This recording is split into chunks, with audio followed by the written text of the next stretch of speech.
హిందుత్వన అభివృద్ధి నాకు కనిపించట్లేదు. 2029కి నాకు కనపడుతుంది ఏంటంటే అమికబిలిటీ ఏమో అని నేను అనుకుంటున్నాను. ఇట్స్ జస్ట్ మై గెస్, అంతే.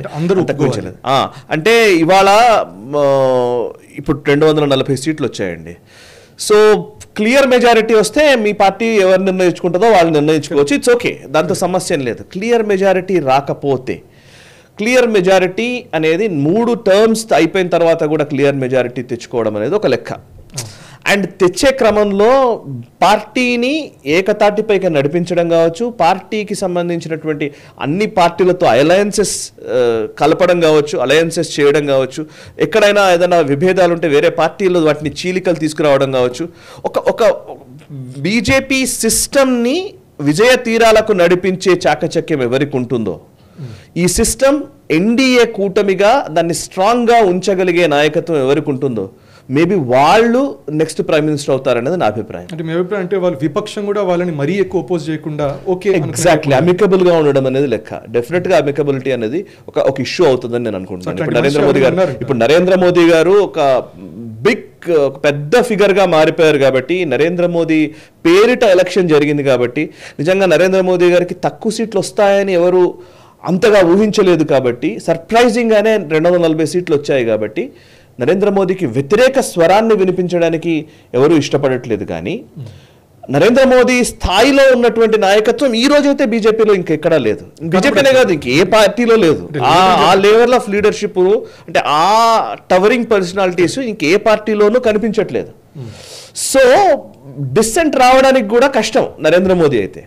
బట్ నెక్స్ట్ రాబోయే రోజుల్లో డిసెంట్ ఎవరిపైన రావచ్చు, ఎవరిపైన నిరసన రావడానికి అవకాశం ఉంటుంది. కాబట్టి అమిత్ షా అనే ఒక ఫ్యాక్టర్ మనం మర్చిపోలేము అంటున్నాను. యోగి ఈజ్ డెఫినెట్లీ మోదీ తర్వాత యోగి అని అందరి చూపులు ఉంటాయి.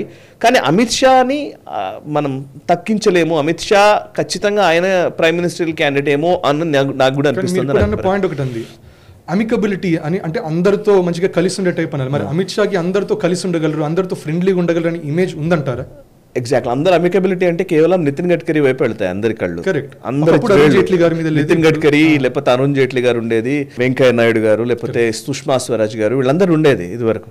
బట్ నిజానికి అంటే వాళ్ళందరూ కొంచెం యాక్టివ్ పాలిటిక్స్ లేరు. ఉన్నది ఒక నితిన్ గడ్కరీ గారు ఉన్నారు. నితిన్ గడ్కరీ వైపు అందరి చేతులు పోతాయి. కానీ ఈరోజు నా అభిప్రాయం ఏంటంటే, ఈరోజు దేశంలో ఏ పొలిటికల్ పార్టీ లీడర్ అయినా చేరుకోగలిగే ఒక వ్యక్తి అమిత్ షా. ఏ పొలిటికల్ పార్టీ లీడర్నైనా, లేకపోతే ఏ వ్యవస్థకు సంబంధించిన వ్యక్తినైనా సరే రెస్క్యూ చేయాలన్నా, ఇబ్బందులు క్రియేట్ చేయాలన్నా కానీ పవర్ చేతిలో కలిగినటువంటి వ్యక్తి అమిత్ షా. నా దృష్టిలో మోదీ తర్వాత. ఫర్ ఎగ్జాంపుల్ ఇప్పుడు ఎన్ఫోర్స్మెంట్ డైరెక్టరేట్ లేకపోతే సిబిఐ ఇవన్నీ వాడి ఇబ్బందులు కలిగించినప్పుడు, ఇన్ఫాక్ట్ తమిళనాడులో అక్కడ ఏదైనా కావచ్చు, నేను అందుకే రెండు అన్నాను, ఇబ్బందులు కలిగించాలన్నా, రెస్క్యూ చేయాలన్నా. మరి ఇప్పుడు అమికబిలిటీ వస్తుందంటారు ఇబ్బంది కలిగించి ఎట్లా వస్తుంది? డెఫినెట్లీ. సో అదే జరిగింది కదండి. ఇప్పుడు మనం ఆంధ్రప్రదేశ్ రాజకీయాలు చూసాంగా. చంద్రబాబు నాయుడు గారు ఏ రాజకీయమైనా అంతేగా. ఇప్పుడు రాజకీయాలు ఏదైనా అంతేగా. ఇవాళ మొన్నటికి మొన్న కవిత జైల్లో ఉంది. ఇప్పుడు బీఆర్ఎస్ విలీనమవుతుందన్న చర్చ మొదలైంది. జరుగుతా తర్వాత సంగతి. బట్ ఎందుకు మొదలైంది? నితీష్ కుమార్ కి అసలు నరేంద్ర మోదీకి పడేదే కాదు. బట్ నితీష్ కుమార్ ఎలా ఎన్డీఏలో జాయిన్ అయ్యారు? ఎవరు మాట్లాడి ఉంటారు? తెలుగుదేశం పార్టీ ఎన్డీఏలో జాయిన్ అవ్వడానికి నితిన్ గడ్కరీ గారు మాట్లాడారా? ఎవరితో మాట్లాడితే అయింది? ఆబ్వియస్లీ. సో మనం అనుకుంటాం, మనము పాలిటిక్స్లో మనకు కనిపించేది ఎలా ఉంటుందంటే, ఎమోషనల్గా మనకు కనిపించేవి వేరు, ఎమోషనల్గా మనం ఆలోచిస్తే కనిపించేవి వేరు. ఈయన చాలా క్రూకెడ్ పొలిటీషియన్, ఈయన చాలా షూడ్ పొలిటీషియన్, ఇవన్నీ మనం ఆడుతుంటాం చాలా. బట్ అదే క్రమంలో ఆ క్రూకెడ్నెస్ లేకపోతే ఆ షూరిటీ వెనకాల ఇంకొక టేబుల్ కూడా ఉంటుంది కూర్చోవడానికి కావాల్సినటువంటిది అని. సో అది పాలిటిక్స్లో చాలా మందికి తెలియని విషయం. ఇప్పుడు మనం పివి నరసింహారావు గారు ఉన్నారు అనుకోండి, ఆ జాత శత్రువు ఆయన. పివి నరసింహారావు గారు 244 సీట్లు అండి వచ్చినవి. బట్ ఆయన ఎలా గొప్ప గొప్ప సంస్కరణలు చేయగలిగారు అంటే, ఆయనకు పక్క పార్టీ ఈవెన్ బీజేపీ నుంచి కూడా సపోర్ట్ ఉంది. వాజ్పేయి గారు సపోర్ట్ చేశారు. అంటే మీకు అమికబిలిటీ అంటే it is not just one way, it is ఇంకా రకరకాల అంశాలు దీంట్లో ముడిపడి ఉంటాయి. రేపొద్దున ఏమో చెప్పలేం, ఏ మమతా బెనర్జీయో ఎన్డీఏలోకి వచ్చిన ఆశ్చర్యం లేదు. ఈ వీడియో మీకు నచ్చినట్టయితే లైక్ చేయండి, 10 మందికి షేర్ చేయండి. అలాగే కామెంట్ల రూపంలో మీ అభిప్రాయాలను మాతో పంచుకోండి. Nationalist hub group of channels ను సబ్స్క్రైబ్ చేసుకుని తెలుగునాట జాతీయవాద జర్నలిజాన్ని ప్రోత్సహించండి. ఈ వీడియో కింద ఉన్న బెల్ ఐకాన్ పై క్లిక్ చేయడం మర్చిపోవద్దు.